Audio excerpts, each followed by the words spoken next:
साथियों नमस्कार। नवगीत धारा में मैं राजा अवस्थी पुनः आपके साथ हूँ और भगवान स्वरूप सरस नवगीत कविता का एक बहुत बड़ा नाम है और नवगीत के शुरुआती दिनों में कहें तब ये नाम बहुत शिखर पर था। उनके नवगीतों का शानी आज भी नहीं है। भगवान स्वरूप सरस जी के निधन के बाद उनका एक इकलौता नवगीत संग्रह आया, एक चेहरा आग का। यद्यपि इसकी पांडुलिपि उनके रहते बन गई थी और आदरणीय दादा रामसिंगर जी ने यह महत्वपूर्ण काम किया था। पांडुलिपि देखकर सरस जी बहुत प्रसन्न थे, लेकिन काल ने उन्हें हमसे छीन लिया। उसके बाद एक चेहरा आग का प्रकाशित हुई और आज देश भर में नवगीतकारों के पास किसी के पास यह पुस्तक उपलब्ध नहीं है, लेकिन इसकी एक प्रति दादा रामसिंगर जी के पास मिल गई। सिंगर जी ने उन पर एक महत्वपूर्ण आलेख भी लिखा था जो बाद में अक्षर पर्व में प्रकाशित हुआ। इसे प्रकाशित करते हुए ललित सुरजन जो अक्षर पर्व के संपादक भी थे और दुर्योगवश आज वे भी नहीं हमारे साथ, वे भी बहुत प्रसन्न थे और ये बात कही थी कि सरस जी जैसे महत्वपूर्ण कवि पर पहली बार किसी ने लिखा है। तो साथियों, आज हम उस आलेख को आपसे बांटना चाहते हैं और रामसिंगर जी का लिखा हुआ यह आलेख हम सुनते हैं उन्हीं से, आदरणीय रामसिंगर जी से। तो सादर आमंत्रित हैं दादा रामसिंगर जी भगवान स्वरूप सरस पर लिखे हुए अपने आलेख के साथ। इस आलेख को मैंने नाम दिया है भगवान स्वरूप की कविता का सत्य। उनकी पुस्तक एक चेहरा आग का मध्य प्रदेश हिंदी साहित्य सम्मेलन से 1987 में आई थी और ललित सुरजन जी का प्रयास रहा इसमें इस किताब को मतलब लाने में जी। उनकी बहुत अहम भूमिका रही। तो इस किताब को केंद्र में रख करके सरस जी की पूरी रचनाशीलता के बारे में कुछ अपने ढंग से मैंने बातें कही हैं। जी, स्वागत है।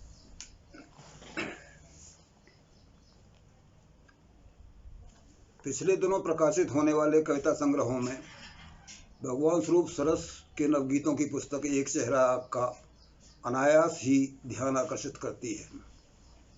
कविता पर बड़ी बड़ी बातें तो बहुत होती रहीं, मगर आश्चर्य की बात है कि इस महत्वपूर्ण पुस्तक की चर्चा यत्र तत्र नामोल लेख के सिवा कहीं नहीं हुई। भगवान स्वरूप आरंभ से ही प्रयोगधर्मी कवि रहे हैं और नवगीत तथा नई कविता दोनों विधाओं के सफल रचनाकार के रूप में उनकी परिगणना होती है। उनकी कविता में प्रेम, सामाजिक दुख दर्द, मानवीय पीड़ा और मध्यवर्गीय व्यक्ति की विवशता, छटपटाहट और विक्षोभ की बिंबात्मक अभिव्यक्ति हुई है। वे मुख्यतः संघर्ष, युयुत्सा और जिजीविषा के कवि हैं। एक चेहरा आग का में उनके 60 नवगीत संग्रहित हैं, जिन्हें सुविधा के लिए 3 क्रम दिए गए हैं। इन क्रमों का अपना रंग है। इन रंगों का प्रभाव तथा उनकी कविता का महत्व तब और ज़्यादा अच्छी तरह समझ में आता है जब हम उनकी सौंदर्य अनुभूतियों, जीवन बोध और अभिव्यक्ति के वैशिष्ट्य के साथ साथ घर, परिवार और समाज में व्यक्ति रूप, उनकी हैसियत, कवि व्यक्तित्व, मनोविश्लेषण, उनके आर्थिक, सामाजिक, राजनीतिक परिवेशों तथा उनकी प्राथमिकताओं और प्रतिबद्धताओं पर भी गंभीरतापूर्वक विचार करते हुए चलें।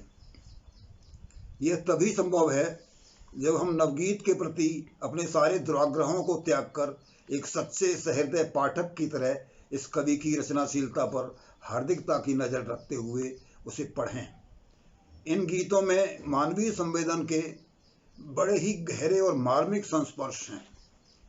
पुस्तक के ब्लर्ब पर यह कहा भी गया है कि उनकी संवेदना जितनी तरल और सहज है, उतनी ही रागमयी विकलता और विक्षोभ लिए एक बेचैन कर देने वाली आग का एहसास भी है उसमें।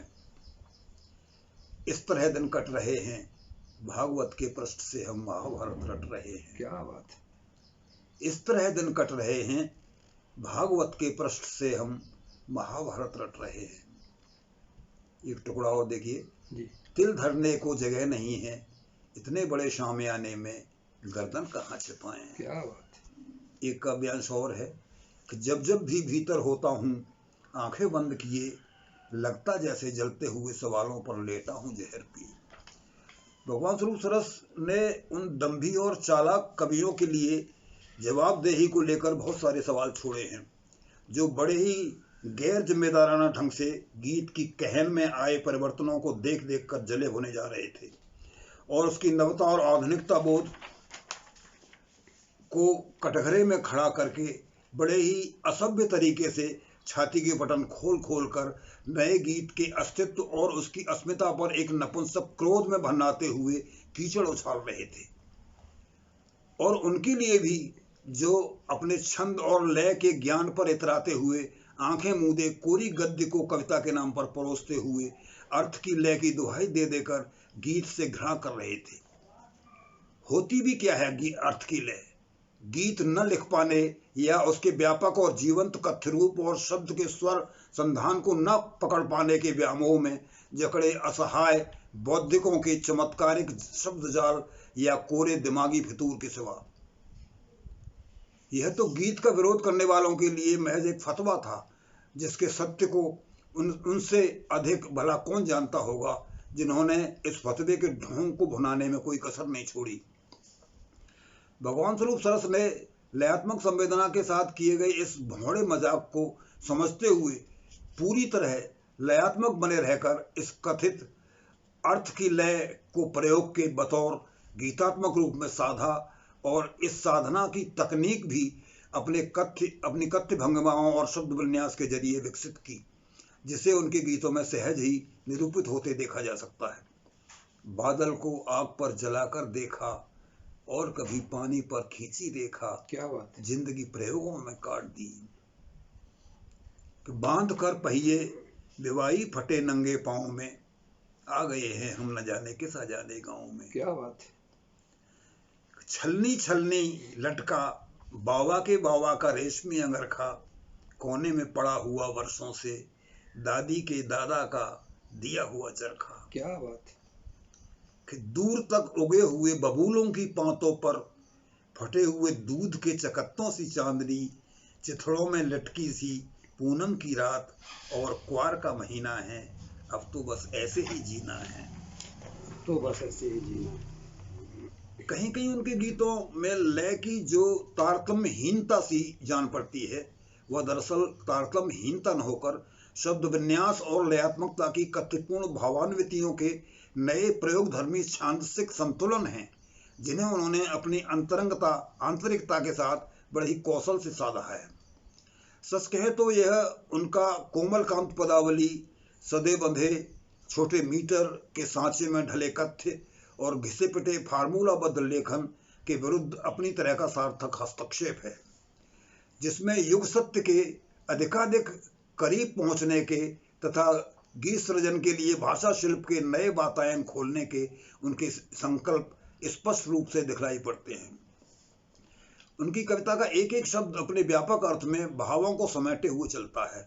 वे शब्दों का इस रूप में प्रयोग करते हैं मानो पाठक के समक्ष अपना दिल खोल कर रख रहे हों, मानो तनाव और अनुभव की भाषा को स्वाभाविक कहन की भाषा में तब्दील करने के लिए युग चेतना और मूल्य भावना स्वयं उनके शब्दों को अर्थ दे रही हो।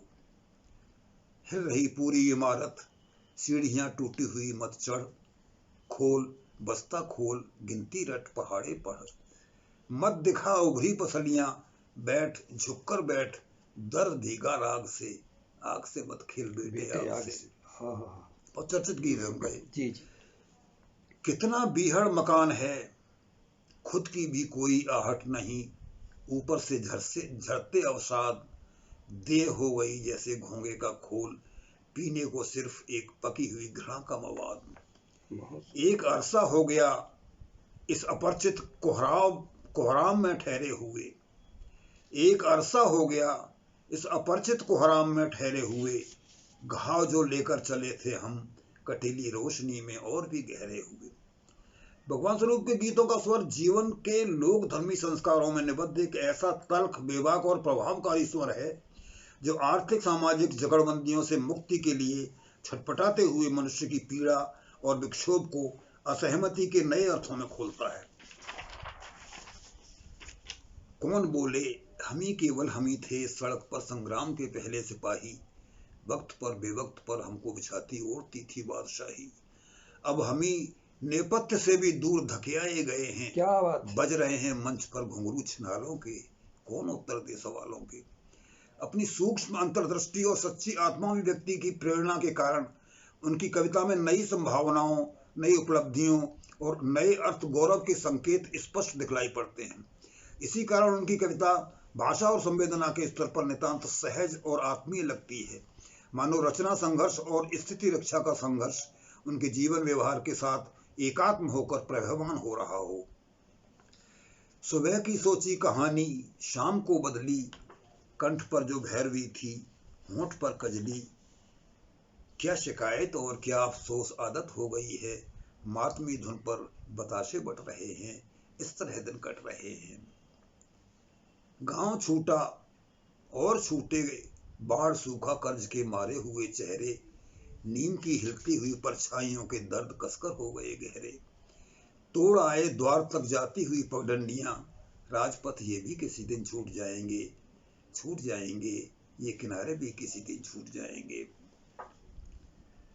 कभी धूप के टुकड़े झोली में भरता हूं और कभी माथे पर मलता हूं चांदनी, इतना ही बस समर्थ हूं और क्या करूं। इस बरस ऐसे हिले पर्दे घटाओं के, लिख उठी नवगीत होंठों पर वनस्पतियां। क्या बात, एक बूंद टपकी आस बढ़ी बंधी फिर संवत्सर की।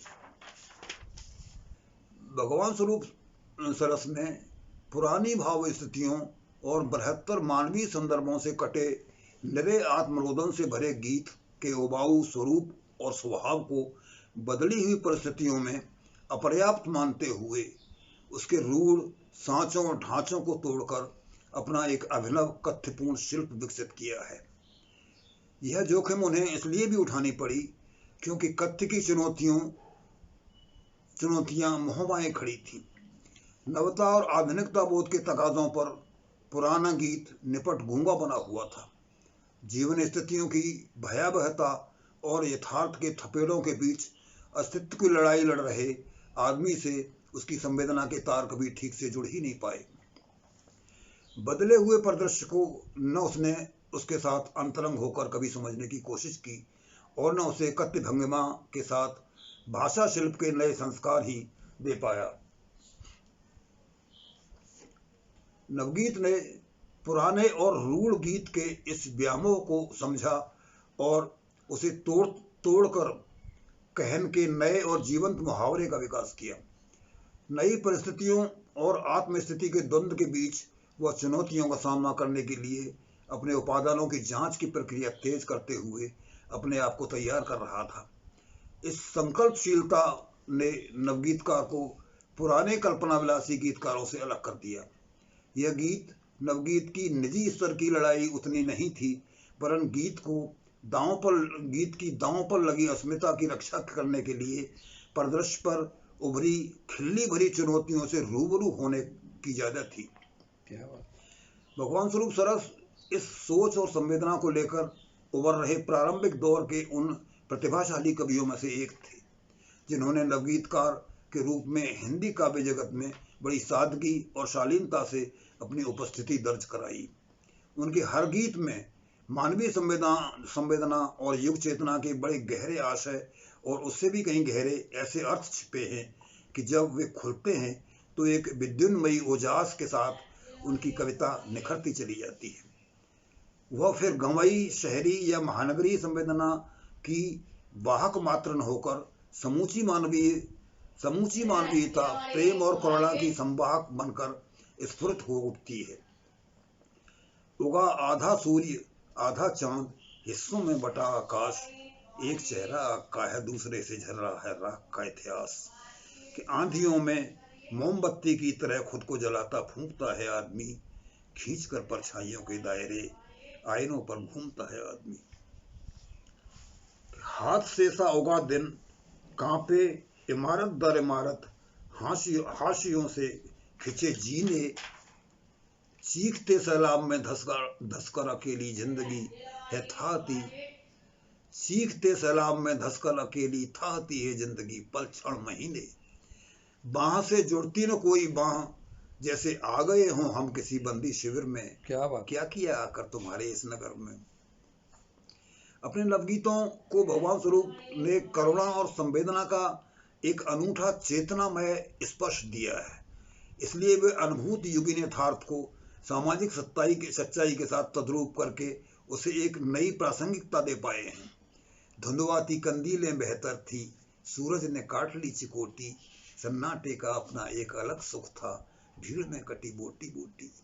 दोपहर की इस आतिशबाजी में बेमानी लगते हैं फूल रोशनी के, सपने जंजाल हुए जी के, मेले से दिन भी लगते फीके फीके। सामाजिकता की सारी टीसें और करवाटें उनके पारिवारिक संबंधों में भी प्रेम की ऐसी खामोश रंगमयता घोलती हैं कि उनके छींटे उनके गीतों पर पड़े बिना नहीं रहते। धूप अगहन की होंठ, धूप अगहन की छाह हो, जैसे प्रिया के हल्दिया तन की। धूप अगहन की छाह हो, जैसे प्रिया के हल्दिया तन की। और देखिए, बिस्तर की एक एक सलवट पर कौंध गए बीते अध्यायों के अनछुए प्रसंग, बर्फ हुई खिलती पर खोलती प्रतीक्षाएं, दुखते एकांतों के गहराए रंग। फटे हुए रिश्तों में फिर गहरी मनोहार हुई, क्वारी इच्छाएं चटकी जो सैमल रुई रुई, मौसम की खंजरी बजाता लोकगीत सम्मन। दर्पण की धूल पहुंचते ही उगाया कांच पर गुलाब। ये गीतों के टुकड़े हैं जो मैंने बीच बीच में दे दिए हैं, नहीं बहुत बढ़िया, रौनक के लिए। स्त्री पुरुष का प्रेम एक सार्वकालिक शाश्वत विषय है। जब तक मनुष्य है तब तक अपने उत्ताप के बहुरंगी संघटक विघटक उपादानों के साथ मानवीय संवेदना के रूप में स्त्री पुरुष के बीच अपने रंगमय स्वरूपों की विविधता लिए प्रेम जीवित रहेगा। प्रेम गीत हिंदी में खूब लिखे गए हैं, इतने कि इन्हीं भावविलासी प्रेम गीतों ने गीत विधा को चौपट भी किया है। नवगीत में व्यापक जीवन संदर्भों को अहमियत देने के कारण मानव अस्तित्व से जुड़े इस विषय को हाशिए पर डाल दिया गया है। यांत्रिक ढंग से लिखने वालों से भिन्न कुछ ऐसे भी कवि थे जिन्होंने प्रेम गीतों को ऐच्छिक विषय की कोटि में डालकर बाद के लिए नहीं छोड़ा। प्रक्रिया में आए हर भाव और विचार को समाज सापेक्ष रूप में उन्होंने गीत में बांधा। इसलिए नवगीत में प्रेम संबंधों की इतनी सुंदर और अर्थपूर्ण अभिव्यक्ति हो पाई है, जिसे यदि कोरे रोमान से जोड़कर सतही नजरिए से न देखा जाए तो इस अभिव्यक्ति का रंग बेहद संवेद्य और मार्मिक है। क्योंकि हम भगवान स्वरूप सरस के नवगीतों पर चर्चा कर रहे हैं, इसलिए इन गीतों की संवेदी मार्मिकता और बढ़ जाती है। एक आग लम्हा दर लम्हा जली शिराओं में, धुआं उठा दूधिया धुली संवेद रचाओं में, गूंगी हवा मुडेरों पर सन्नाटे छुप हो गई, एक सी पिया याद द्रगों में मोती चुभ हो गई, मोती पिरो गई, करवट दर करवट अटकी सिरहाना भिगो गई। कि एक आग लम्हा दर लम्हा जली शिराओं में, धुआं उठा दूधिया धुली संवेद रचाओं में, गूंगी हवा मुडेरों पर सन्नाटे चुभ हो गई, एक सी पिया याद द्रगों में मोती पिरो गई, करवट दर करवट अटकी सिरहाना भिगो गई। फिर किवाड़ों से चिपक कर रह गई, पर्दे हिलाती वह गठीली बांह, अभी अभी दहरी पर छोड़ गया एक और आश्वासन डाकिया, एक शब्द प्यार और हस्ताक्षर शेष पृष्ठ हाशिया। क्या बात है। बांध आए हम तटों पर डूबते तिनके, नदी की धार से चले आए हम हंसी के इंद्रधनुष उतार के। एक चेहरा आग का के नवगीतों में भगवान स्वरूप सरस ने मनुष्य के दुख दर्द, जीत हार, विक्षोभ और बेचैनी की कथाओं को एक सधी और मजी हुई काव्य भाषा के नए और जीवंत मुहावरे में अपनी अनुभूतियों के रंगों के साथ ऐसे बुना है मानो भाषा और अनुभूति उनके कथशिल्प के साथ अंतर्गुंफित हों। टूटी हुई हड्डियों पर लटका है अधर महल, ताले बंद चाबियां गुम, भीतर भीतर हलचल। कि एक हिरन गूंजों अनगूंजों दूरी नाप गया, टहनी टहनी कस्तूरी भ्रम जंगल कांप गया। कि अपनी ही हत्या को प्रस्तुत में कांपती अंजुरियों में रक्त सा छलकता हूं, इतना ही बस समर्थ हूं और क्या करूं। समूचे अस्तित्व को कोई हिला देने वाले गहरे जानलेवा स्थित रक्षा के संघर्ष से गुजरते हुए रचना कर्मरत भगवान स्वरूप सरस को जिसने देखा है, उसे यह समझते देर नहीं लगेगी कि किस तरह से यह थका हारा कवि अपनी रचनाशीलता की शर्तों पर जिंदगी से जूझता हुआ कविता में हमेशा ऊर्जावान और जीवंत बना रहा, और किस तरह उसने परंपरा से छनकर आए गीत के स्वरूप विकास में अपनी भूमिका सुनिश्चित की। यथार्थ दृष्टि के बोध को अपनी तरह से विश्लेषित करने और एक सार्थक द्वंद्व में उसे संगठित करने वाली धारावाहिक चेतना उनके गीतों में कितनी पूर्णता पा सकी है, यह भले ही एक विचारणीय प्रश्न बना रहे, लेकिन हिंदी नवगीत के उद्भव और विकास के इतिहास में इन गीतों के महत्व को बड़ी हार्दिकता से रेखांकित किया जाता रहेगा। यहाँ यह बात उल्लेखनीय है काव्य रचना कर्म से जुड़े लोगों को ध्यान में रखते हुए कि जनमानस और कविमानस की संवेदनात्मक हलचलों को यदि हम नहीं सुन पाते तो हमारे लिए इन सारी बातों या भगवान स्वरूप जैसे कवि की कविता की मूल भावना और उसकी अर्थ व्याप्ति का कोई भी मूल्य नहीं है। भगवान स्वरूप सरस तो अब इस दुनिया में नहीं रहे, और विडंबना भी कैसी कि वे अपनी इस पुस्तक को प्रकाशित रूप में भी नहीं देख पाए। इन पंक्तियों के लेखक ने उनकी डायरियों से चुन चुन कर बड़े जतन से इस पुस्तक की पांडुलिपि तैयार की, पुस्तक को यह नाम दिया। इस सब का भी क्या मूल्य रहता यदि स्वर्गीय मायाराम सुरजन की कृपा न हुई होती। तो उन्हीं के प्रयास से यह पुस्तक मध्य प्रदेश हिंदी साहित्य सम्मेलन से छपी। एक चेहरा आपका आज हिंदी नवगीत की धरोहर है। बहुत सुंदर, बहुत बढ़िया अलग दादा, और बहुत महत्वपूर्ण। आपका बहुत बहुत आभार और बहुत बहुत धन्यवाद।